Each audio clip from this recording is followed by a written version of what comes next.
kita mungkin masuk ke segmen kedua untuk memperdalam data-data yang Bapak sampaikan tadi, Pak ya. Eh, apakah kondisi yang Bapak sampaikan tadi sudah berlangsung sejak sebelum COVID, Pak? Ataukah ada pengaruh pandemi COVID, Pak? Atau kondisi new normal gitu ya, yang Oke. menciptakan atau mengarah kepada kondisi tadi, Pak? Silakan. Kalau saya lihat angka-angka di 5 tahun terakhir, Pak, yang baik yang dari BPS maupun Kadin, angkanya tidak bergerak dari proporsi seperti itu, Pak.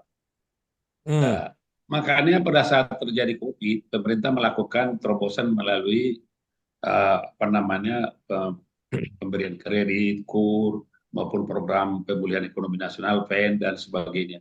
Tetapi sebenarnya COVID itu hanya memperparah kondisi, Pak, memperparah oke. kondisi. Tetapi kalau kondisi aktualnya tahun ke tahun, makanya tahun 2020-2021 memang apa namanya UMKM itu lebih terpuruk lagi. Tetapi angka-angka tadi, proporsi tadi tidak jauh berbeda daripada kondisi 5 tahun terakhir gitu, Pak. Jadi artinya memang angka-angka yang saya sebutkan tadi itu secara tahun ke tahun tidak jauh bergeser, Pak Budi, Pak.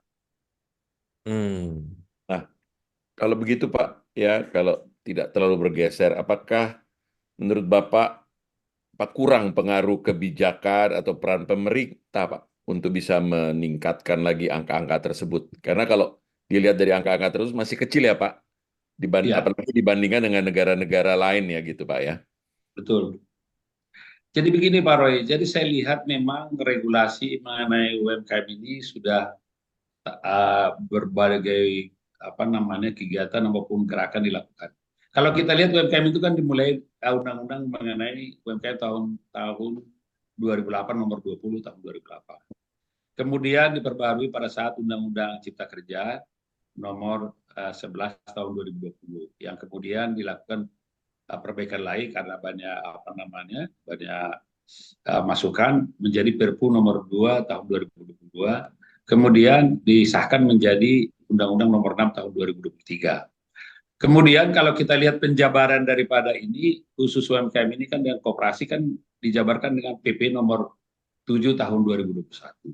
Jadi pemerintah mencoba judul PP ini Pak mungkin kita akan sangat ini enak mendengarnya.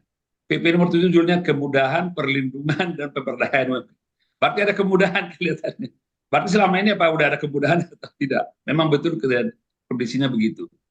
Dan juga diperlebar Pak kriteria UMKM itu di PP nomor 7 tahun 2021. Kalau dulu hanya dilihat dari aset maupun modal dan omset di bawah 50 juta dan mikro, sekarang naikin Pak sampai 1 miliar Hmm. itunya.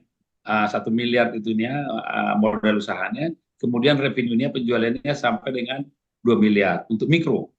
Hmm. Nah, bisa dibayangkan Pak, mikro ini kan sangat ini ya, sangat bervariasi.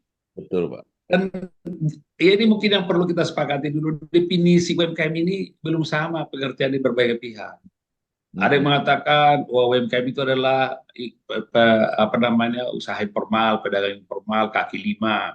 Hmm. Sebenarnya tidak seperti itu. Kalau kita lihat tadi kriteria pertama, 1 miliar modal usahanya kurang 1 miliar sampai 2 miliar omsetnya, wah itu luar biasa. Kemudian yang kecil modalnya adalah 1 sampai 2 miliar, omsetnya 2 sampai dengan Hmm. 5 miliar, 10 miliar. Kemudian yang menengah itu modalnya udah 5 sampai dengan 10, omsetnya 10 sampai dengan 50 miliar. Kalau kita lihat angka ini Pak, bahwa memang ke depan memang pemerintah harus lebih fokus kepada mikro. Hmm. Nah, ini yang saya menarik ini berkali-kali sampaikan. Ini dan juga saya sudah pernah diskusi Pak Budi.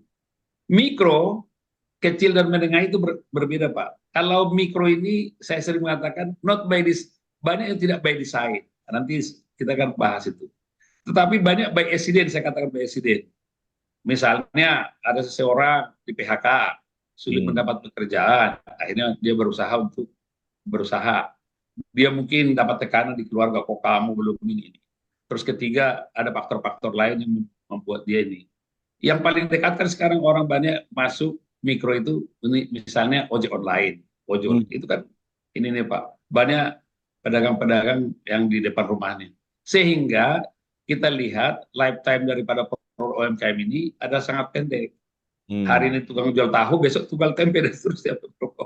Jadi kira-kira kalau pemerintah menurut saya dari segi regulasi nampaknya sudah, tapi implementasinya Pak, terutama dengan mengatakan belanja APBN itu baik pemerintah 40%. pusat, daerah maupun BUMN itu 40%. Tadi kita melihat ada 1.200 triliun Pak.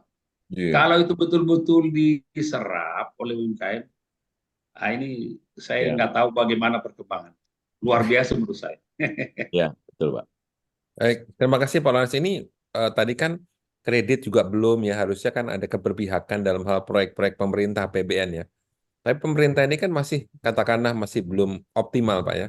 Betul. Bapak, apakah ini ada masalah trust, kredibilitas? Jadi pemerintah takut, aduh ntar kalau dikasih, duitnya nggak balik lagi. Kalau dikasih kredit.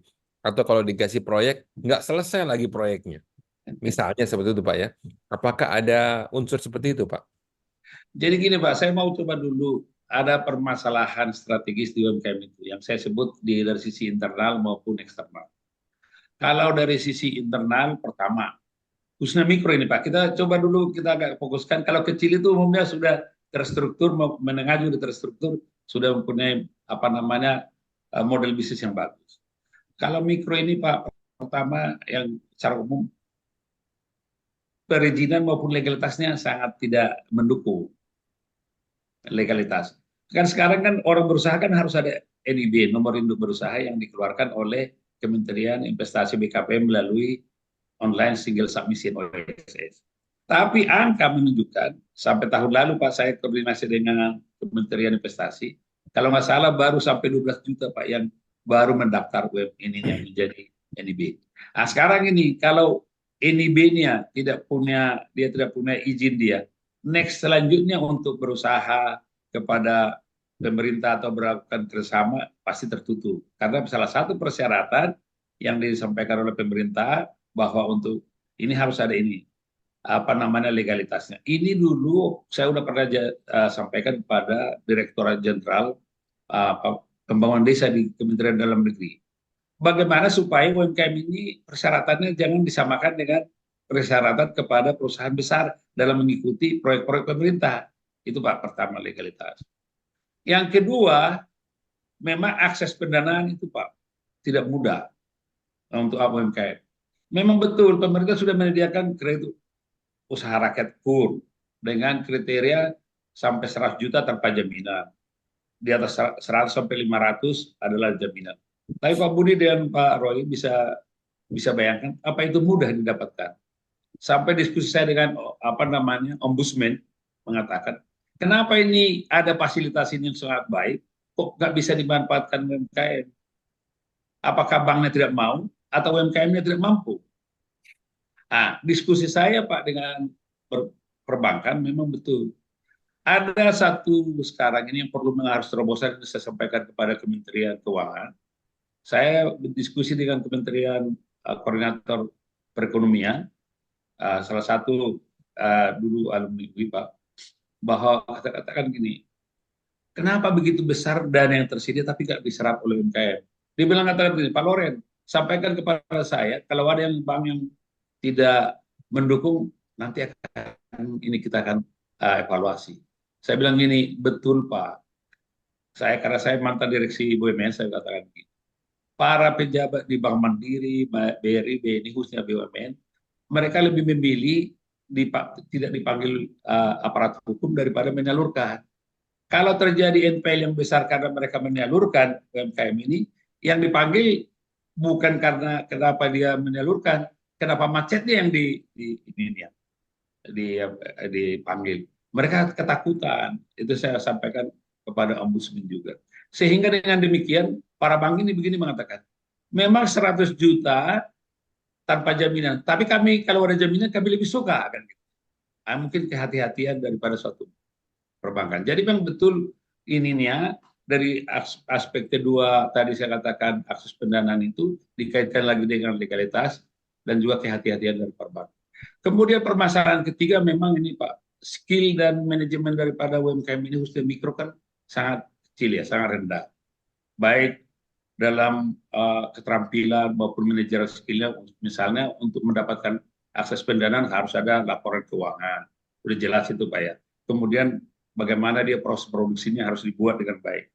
Yang keempat memang akses pasar yang kita lihat sekarang ini. Nah ini nanti diperparah lagi kalau kita diskusi mengenai setelah COVID bagaimana akses pasar daripada UMKM.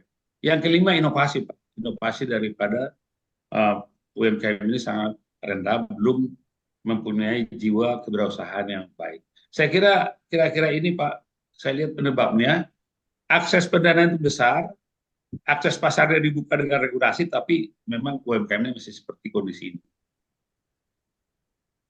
Ya Pak, terima Demikian kasih Pak. Pak. Ya, terima kasih Pak.